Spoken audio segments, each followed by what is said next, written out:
انما المعد في الملعب لازم يكون مصحصح لكل الكلام ده كل مره. حتى الاسامي النهارده جت متاخره، ربنا يستر ماتش الزمالك اللي هنلعبه بعد الماتش ده على طول فاصل 10 دقائق، هل هتجيلنا الاسامي ولا لا مع المقاولين العرب؟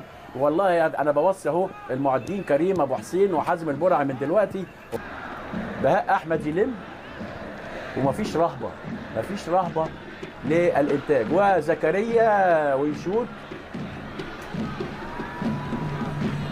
وتطلع ضربه مرمى تتقطع، حسام عاشور يقطع وتجي لابو تريكه يغمزها حلو قوي لشريف، الله على طول اماميه هناك، انما زغلول مغطي ويسيبها تطلع بره الملعب او تقابل. ورايح الصبح وقاعد بقى بتفكر على ايه اللي هيجي لك، هم قاعدين برضو يفكروا في الترجي وغير الترجي وايه اللي حصل وهو اللي حصل. شفت؟ الله يكون في عون الدنيا، الله يكون في عون الدنيا. يعني فيليكس جات له فرصه عمره، بتتكلم ايه يا راجل على فيليكس؟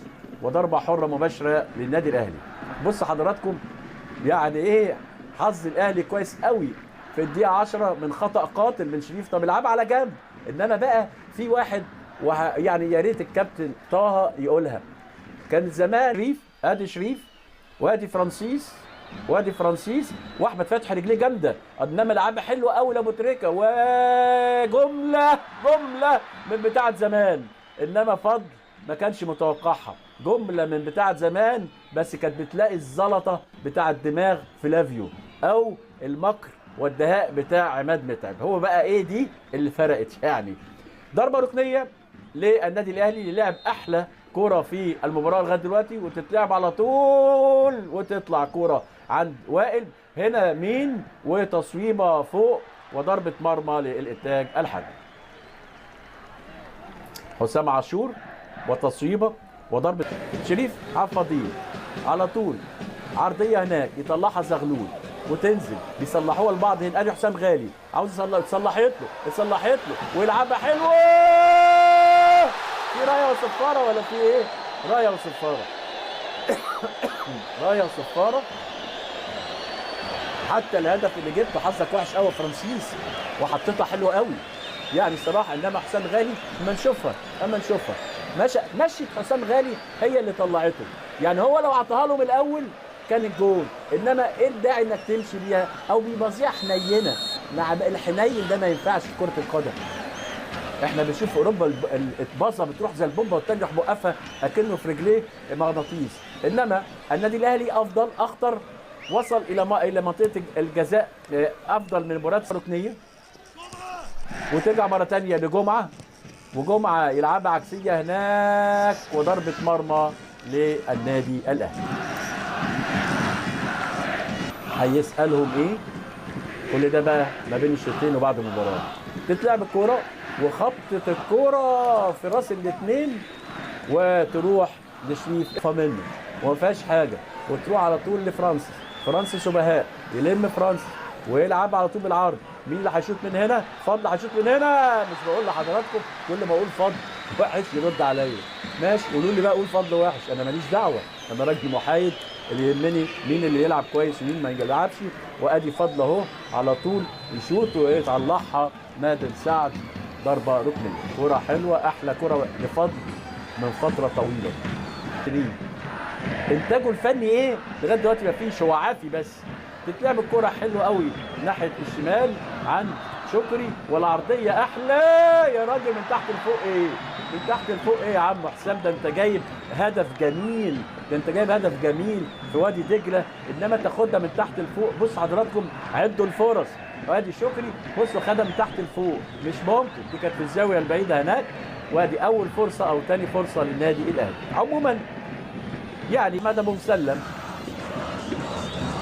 يلفها، يا سلام هدف، يا سلام هدف بلياردو يعني ما يجيش الا في كل 500 سنه مره بين فيليكس. هدف اهو، الراجل هيخطف فينا بقى وهيعمل هدف بلياردو ما يجيش الا كل 500 سنه مره. واحد يقول لي يعني انت بتقلل من الهدف، اقول له لا، فيها كتير قوي من الحظ. يعني زحلقها بدماغه والكره تلف لفه كامله كرباج عشان تنزل في الزاويه بعيده. ياه ياه ياه ياه، انما فيها فكره، هو زحلقها، والزحلقه ديت عملت كيرف غريب جدا. ويبقى كده الانتاج الحربي هدف لفيليكس مفاجئ من ضربه حره مباشره يلعبها له احمد ابو مسلم، وزحلقه. بص حضراتكم، بص حضراتكم ابو مسلم، بص بقى سايبين يقول ايه هنا، زحلقه حلوه، بس والله حلوه الصراحه، قصدها بالصراحه، يعني قصدها. عكسيه هناك لاحمد فتحي، يلم احمد ابو تريكه، فضل يغمزها جامده قوي لشكري، تعلى الكوره والنادي الاهلي بيخش بعمق. الله الله الله الله، ده فضل. مش بقول لحضراتكم في الشوط الاول قلت لما فضل اقول عليه وحش يروح جايب جون؟ فضل محمد فضل طلع غله مني ومن الكوره ومن الدوري ومن الحظ ومن كل حاجه في الدقيقه 58، يعني في الدقيقه 18 من زمن الشوط الثاني. يعني هدف جميل جميل جميل، وكان لسه حسام بيفكر فيه. بص حضراتكم، تعلى الكوره وتنزل يصطادها على طول على طول. دي الكوره اللي قالها زكريا لما قال ان لازم يلعبوا للنادي الاهلي. احمد فتحي حلوه انما يطلعها بهاء وحذاري من الهجمات المرتده. انما الاهلي فايق قوي النهارده يا جماعه، فايق يعني. وادي احمد قال لك اما اجرب انا كمان، وتخبط وتتحول ضربه ركنيه. اهو قام اسامه عرابي اهو، وبان عليه يعني القلق. 1-1 فتحت الامور، وقذيفه فضل بدات تعدي الامور. اهو بص حضراتكم، بقى في احمر كتير اهو. ادي فرانسيس وادي بهاء وادي احمد فتحي وادي نادر سعد. مفيش المهاجم اهو بيعدل عليهم اهو، بيقول له كنت اديهالي. انما فرانسيس نقدر نقول يعني تحول كبير جدا في ادائه النهارده، شايفين. انما فين راس حربه؟ برافو حازم فتحي ينقذ فرصه هدف اكيد وهي داخله المرمى. حازم فتحي يطلعها بره المرمى. لفضل عامل شغل حلو قوي لما بيسقط. احمد فتحي عامل شغل احلى، ويبقى السلام لو ده شويت.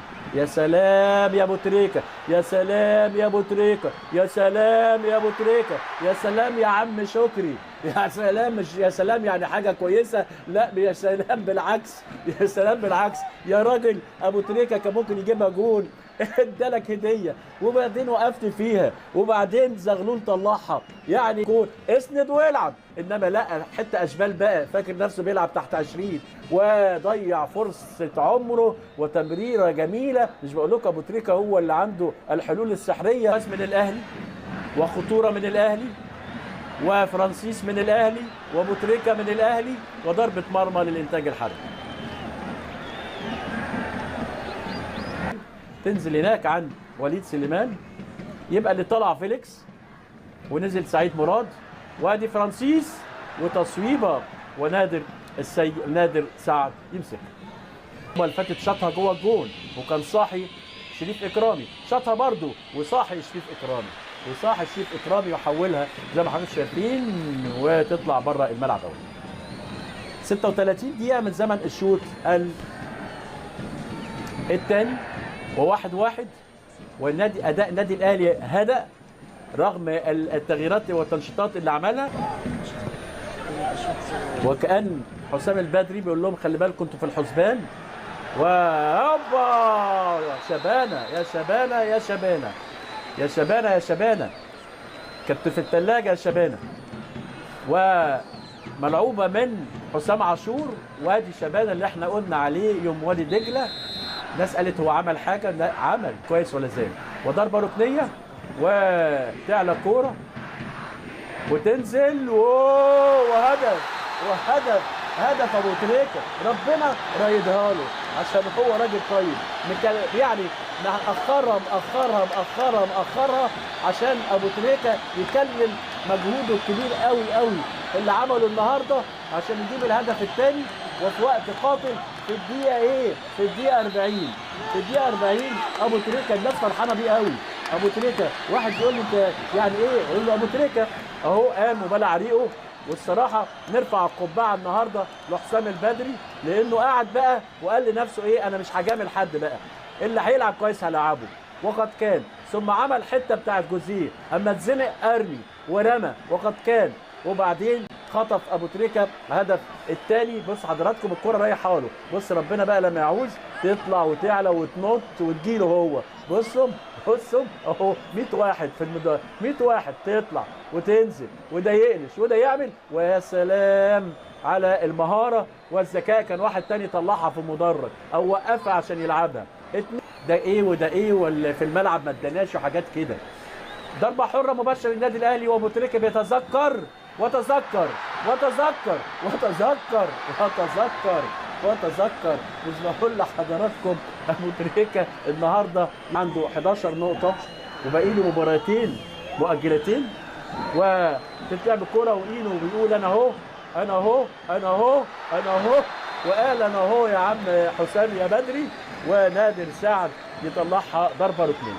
بصوا بقى اهو هنا بقى واحد يقول لي ايه اللي حصل؟ اللي حصل ان كل لعيب حس انه ممكن يلعب، فبالتالي بيدي. قبل كده يمكن كان في ناس اسماء طاغيه على اسماء، انما انا شايف بقى حسام البدري قال يا روح ما بعدك روح، العب زي ما جوزيه كان بيقول تعالى يا عم اقعد جنبي، انزل يا عم هنا. فده لازم كل لعيب بقى عشان خاطر الامور ترجع زي ما كانت، ورجعت زي ما كانت.